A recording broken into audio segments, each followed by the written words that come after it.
everyone, this is Kim Vogel with Kim's Basement Bunch Stampers, and today I am going to show you how to make this adorable little sucker treat holder. It's perfect just in time for the holidays, for coworkers, for your daughter or son's classmates at school, just about anyone. Just a perfect, cute little treat holder. It's just a little envelope that I made and put a sucker in there. I will tell you that I got these suckers on Amazon, and they were, I want to say for 2 dozen, they were $10.99 or something like that. I simply Googled and searched for on Amazon for red lollipops, and this is what came up. And they're not a complete true red. I wish they were a little bit more of a brighter red, but they are cherry flavored, and who doesn't like cherry, right? So they're still really cute, and I'm sure that they're available in many other colors. I saw blue out there and pink and orange and green, so you can get kind of creative in what you use them for and how you decorate the cute little package to coordinate. So today I'm going to show you how I made this using our envelope punch board. And I also used one of the new stamp sets out of the new holiday catalog, the Stampin' Up! Holiday catalog. And the set that I used is called Cookie Cutter Christmas. This is what it looks like. Hope I can get that in there so you guys can see it all. It's just an awesome set. This is sold as a bundle with the coordinating punch. And this punch will be used as well. We're going to use that for cutting out our gingerbread. The set comes together as a bundle, so you can save 10%. And of course, I don't remember how much that bundle is, but I will look it up. And if you haven't seen the holiday catalog yet, there's what the front cover looks like. Absolutely beautiful. But that is on page 6. And the bundle price on that is $35. So a really good value. You get both the punch and the stamp set. So again, I'm going to start by showing you how I made the cute little envelope. So again, to show you what the sample looks like. This is what the sample looks like.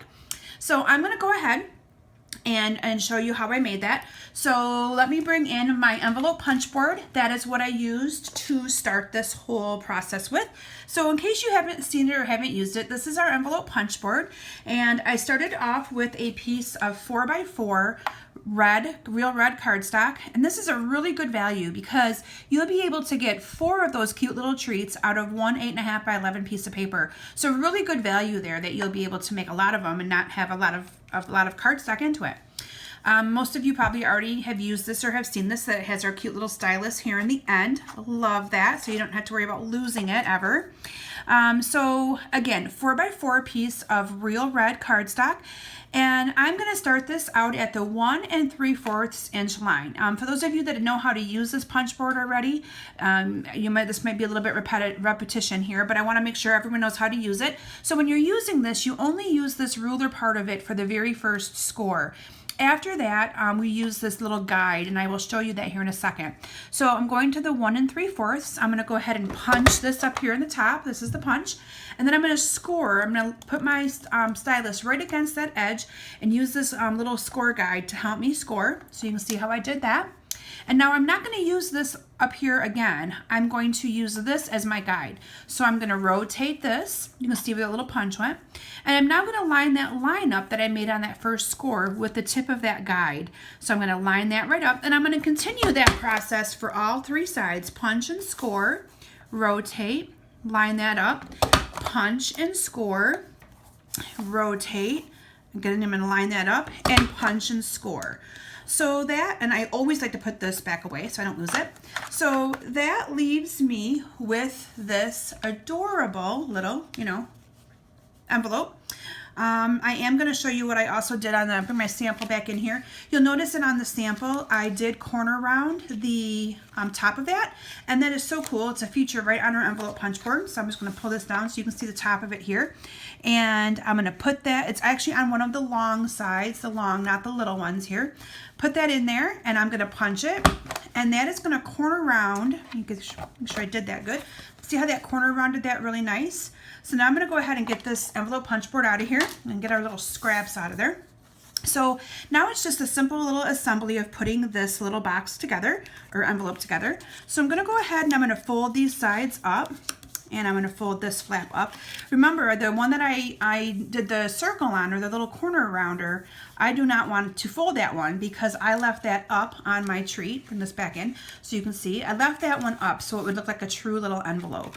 So because of the fact that that sucker makes this little treat pucker a lot, I found that the best adhesive to use for this is our Tombow glue. So I'm going to pull this Tombow glue in here, and a little goes a long way. You don't need a whole lot of that. I'm going to go ahead and fold that up. So there you have the cute little envelope.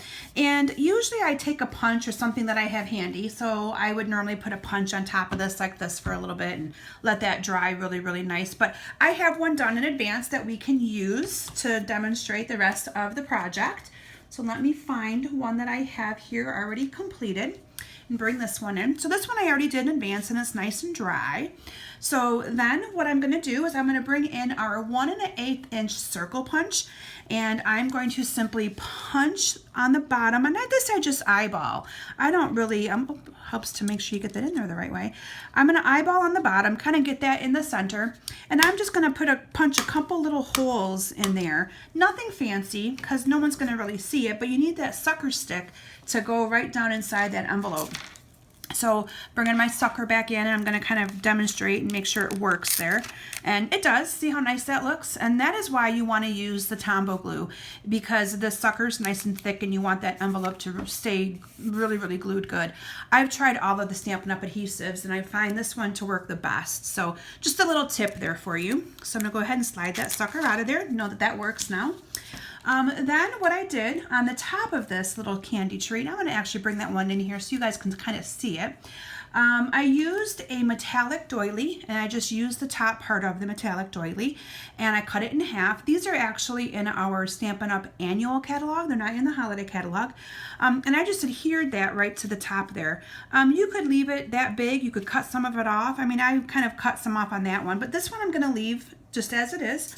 Let me grab my adhesive here, and I love to use Fast Fuse, and I will warn all of you that I am a lefty, so as you continue to watch my videos, that you will notice that about me, that I do things a little unique sometimes, but that's okay. They still turn out cute.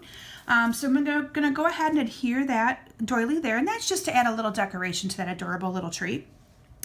Then what I did for the underneath the gingerbread is I used our 2-inch circle punch and our 1 3/4 inch circle punch, and I simply punched out some circles. So let me grab my punch here and some scrap of white. So this is the 2-inch, and I'm going to go ahead and just punch that right out here. And then I'm going to go ahead and grab my other punch. Then this is the 1 3/4 inch circle punch. And I'm going to go ahead and punch out of a scrap piece the red that I need for that. And I simply adhered those two together with the Fast Fuse. Put a little bit of Fast Fuse on that and glue that together simply like that. I love our Stampin' Dimensionals. Put a couple Stampin' Dimensionals on that circle and take those off there. We don't need those. Get them out of the way. And I adhered that on the front of our cute little, I got that little red one a little off center, but I think you get the gist of it. And then I'm going to show you how cute and simple it is to make that little gingerbread man. So again, I'm using let me bring my stamp set back in here so you can see. Again, it's called Cookie Cutter Christmas. And I am going to use the adorable little gingerbread right down here and make a little gingerbread. But look at the versatility of this set. You could make reindeer, Santa. This one's designed to be used as a bear. It's got a cute little, the little eyes and nose for the bear and things. So yeah, it's really, really cute. Very, very, very cute set. So let me bring in my white scrap again, and I'm just going to use the exact same piece that I punched that out of, and I'm going to use Stampin' Up's Crumb Cake ink.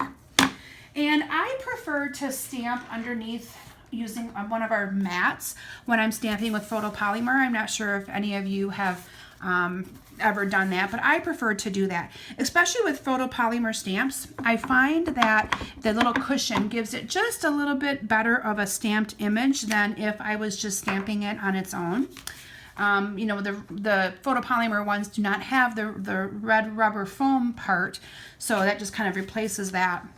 So I'm going to go ahead and I'm going to line this up. You'll see how awesome. Again, the coordination is just amazing. And I'm going to punch him out. And of course, it punches all the other little pieces. So I'm going to go ahead and scoot those on out of the way. And I'm going to go ahead and I'm going to let me close up my ink. I like to get that out of the way as well. I'm going to go ahead and put a couple of dimensionals on him and bring my sample back in here. Pull out the little backings to that and put that on there like so.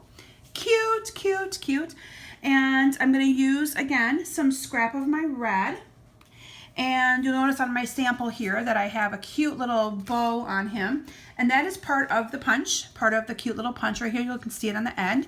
So I am just going to put the cardstock in there and get that. I just want that little bow piece. And again, using our glue dots because I think our adhesives are just wonderful. I love, love, love glue dots and dimensionals. Can't live without them. I'm going to go ahead and put a glue dot on that. And I'm going to stick that right there. Oops. I'm going to try to anyway. You get that to stick there.